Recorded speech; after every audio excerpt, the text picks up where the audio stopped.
We agreed to the no gifts rule for a reason.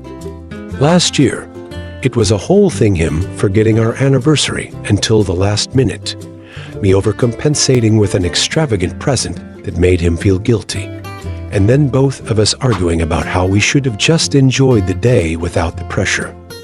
So this year, we made a pact. No gifts, no expectations, just a nice dinner and maybe a movie. Simple, easy, no stress. But then he came home with a puppy. I heard the jingle of a collar before I even saw it, a tiny, wriggling ball of golden fur tucked under his arm, its tail wagging so hard I thought it might fly off. My heart melted instantly. How could it not? Those big, dopey eyes, the way it yawned like it had just survived the most exhausting journey of its life. It was impossible not to fall in love. But then the guilt hit me like a ton of bricks. I stuck to the rule. I didn't get him anything. Not even a card. He was beaming, of course.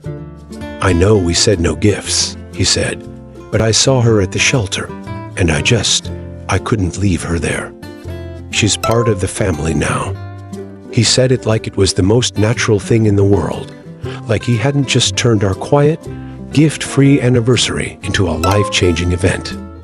And I couldn't even bring myself to say anything. I just stood there, holding this tiny creature who was already chewing on my sleeve, wondering how I was supposed to explain that I'd followed the rules while he'd gone and rewritten them entirely. The puppy Luna, he called her, was chaos incarnate. Within minutes, she'd knocked over a vase, tried to eat my slipper, and peed on the rug. And yet, he was so proud of her, like she was the best thing he'd ever brought home. She's perfect, isn't she? He kept saying, and all I could do was nod and smile, my guilt growing heavier with every passing second. I thought about confessing, just blurting it out. I didn't get you anything, and now I feel terrible. But every time I opened my mouth, the words got stuck. How do you admit something like that when the person you love is looking at you with so much joy?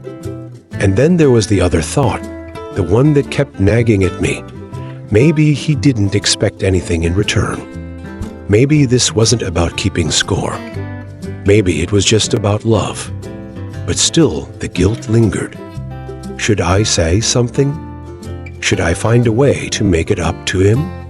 Or should I just let it go and accept that sometimes love doesn't follow the rules? So, what would you do in this situation? Would you confess, find a way to make it up to him, or let it go and enjoy the puppy cuddles? Let me know in the comments. I'd love to hear your thoughts. Don't forget to hit that like button if you enjoyed this story.